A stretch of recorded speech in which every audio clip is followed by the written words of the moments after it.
Hey everybody. So in this video, I'm going to talk to you and share the 5 top red flags when it comes to hiring somebody to come in and help you with your caregiving.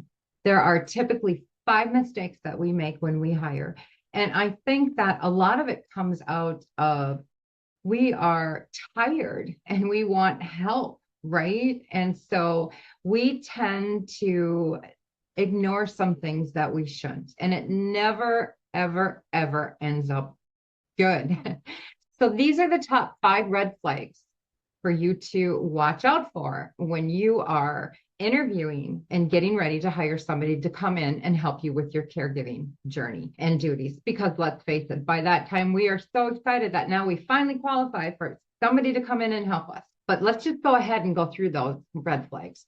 The top one, number one, is lack of proper qualifications. And it doesn't even necessarily need to be that they're certified in what they're doing. But if they don't even understand the disability or the diagnosis, that's a red flag. If they don't understand the medical equipment that you might have, or the medication, or safety, transporting them from, maybe from a bed to a wheelchair or into a bathtub. If they don't get those things, they're not the right fit.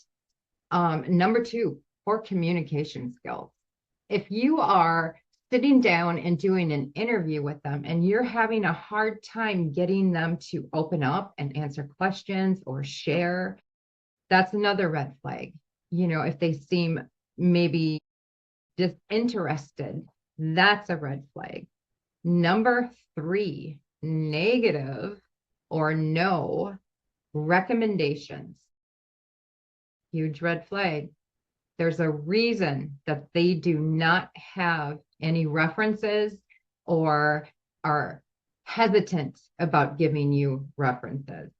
Number four, any signs of disrespect or lack of compassion. If they seem disinterested, impatient, if they seem dismissive during the interview, any of those things, that is a red flag that it's clearly not going to work.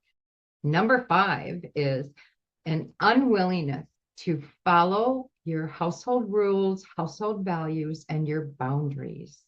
And this has been a major issue for many of the caregivers that I've worked with, because let's face it, you're tired, you want help, you need help, you're exhausted, and sometimes we make bad choices, right? And we hire the wrong people out of desperation. I am guilty of holding on to a caregiver way longer than I should have when it was all there in black and white in front of me, was not respecting my household rules, was not respecting my boundaries. And it made it even worse for me, because now here someone's in my home and they're disrespecting me, or they're not doing their job. I'm doing it while they're getting paid to do it. And it's just a whole mess. The other thing is, and this is on you, it is your responsibility to be very clear about what it is you want. What are your expectations? What are your boundaries? What you will and will not put up with? And being able to communicate that very clearly and not ever giving in, because you give in and you set an example that, well, she said okay once, she overlooked it once, and before you know it, it's a nonstop constant thing. So I hope some of these tips helped. I know how difficult it is to find good care. For me, I'm out in the country, and so it's harder for me to get help out here.